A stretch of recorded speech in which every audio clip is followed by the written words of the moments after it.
اعوذ باللہ من الشیطان الرجیم بسم اللہ الرحمن الرحیم۔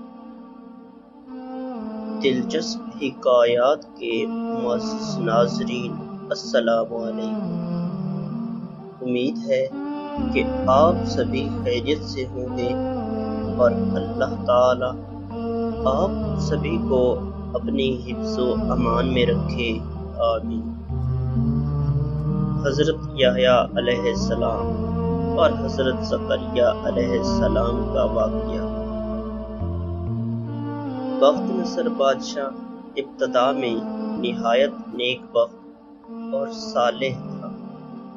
حضرت زکریا علیہ السلام اور حضرت یحییٰ علیہ السلام کی نہایت اطاعت کرتا تھا۔ اتفاقاً اس نے ایک عورت سے نکاح کیا جس کے ہمراہ ایک لڑکی پہلے شوہر سے نہایت حسینہ جمیلہ تھی۔ جب وہ لڑکی سن بلوغ کو پہنچی تو بادشاہ حسن کی بہار دیکھ کر فریفتہ و دیوانہ ہو گیا۔ اس کی ماں کو پیغام دیا۔ ماں نے دل میں اندیشہ کیا کہ بادشاہ پیغمبروں کا مطیع فرمان ہے اور یہ نکاح پیغمبران خدا کی شریعت کے خلاف ہے، وہ اس کام کی اجازت نہیں دیں گے۔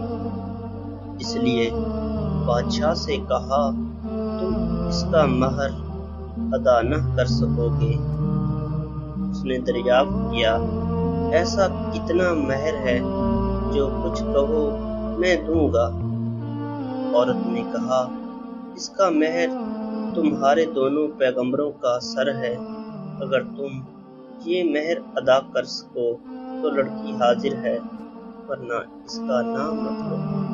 بادشاہ نے کہا، یہ بیچارے دو مسکین خدا کے دوست اور بیت المقدس کے مجاور ہیں، کسی کام میں دخل نہیں دیتے بلکہ ہمارے خیر خواہ ہیں۔ ان کو بے گناہ قتل کرنا ظلم عظیم ہے۔ اس کے علاوہ جو کچھ مانگو وہ مجھے منظور ہے۔ اس عورت نے کہا، اس کے سوا اور کوئی مہر نہیں۔ بادشاہ نے ہوائے نفسانی سے مغلوب ہو کر فوج کو حکم دیا کہ دونوں پیغمبروں کا سر کاٹ لاؤ۔ سپاہیوں نے حکم کے مطابق پہلے حضرت یحییٰ علیہ السلام کو بیت المقدس میں قتل کیا اور حضرت زکریا علیہ السلام یہ حال دیکھ کر جنگل کی طرف بھاگ نکلے۔ فوج نے تعاقب کیا اور ان کو جا لیا۔ حضرت زکریا علیہ السلام نے ایک درخت سے التجا کی کہ تو مجھے پناہ دے دے۔ درخت پھٹ گیا اور آپ اس کے اندر سما گئے تو وہ بند ہو گیا۔ فوج پریشان ہوئی کہ کہاں غائب ہو گئے۔ شیطان نے کہا، اس درخت کے اندر ہیں۔ پھر شیطان نے آرا کی ترکیب بتائی۔ درخت چیرا گیا۔ جب آرا سر تک پہنچا تو حضرت نے سسکی بھری۔ حکم الہی نازل ہوا، اگر اف کرو گے پیغمبری سے خارج کر دیے جاؤ گے۔ تم نے غیر سے کیوں پناہ مانگی؟ اگر ہم سے التجا کرتے تو کیا ہم پناہ نہیں دے سکتے تھے؟ اور اب اس کا مزہ چکھو۔ پر سر سے پاؤں تک جسم چیرا گیا اور حضرت زکریا علیہ السلام نے دم نہ مارا۔ جب دونوں پیغمبر اس طرح بے دردی سے قتل کیے گئے تو غضب الہی نازل ہوا۔ دن تاریک ہو گیا اور ایک بادشاہ خونخوار فوج لے کر چڑھا اور شہر کے باشندوں کو گرفتار کر لیا۔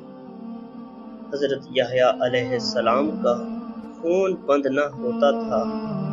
جب قبر میں رکھتے تو قبر خون سے لبریز ہو جاتی تھی۔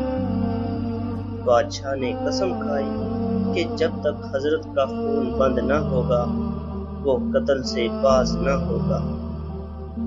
ہزارہ لوگ قتل کر دیے گئے مگر خون بند نہ ہوا۔ اس وقت ایک شخص حضرت یحییٰ علیہ السلام کی لاش پر آیا اور کہا، تم پیغمبر ہو یا ظالم؟ ایک خون کے بدلے ہزاروں آدمی قتل ہو چکے ہیں، اب کیا سارے جہان کو قتل کرواؤ گے؟ اتنا کہنا تھا کہ ان کا خون بند ہو گیا۔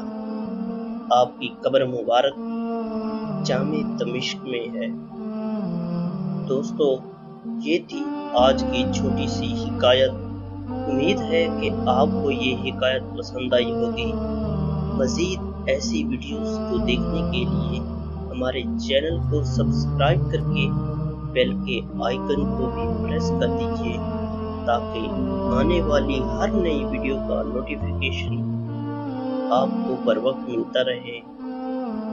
ہمیں دیجیے اجازت، اپنا ڈھیر سارا خیال رکھیے گا اور ہمیں بھی دعاؤں میں یاد رکھیے گا۔ اللہ حافظ۔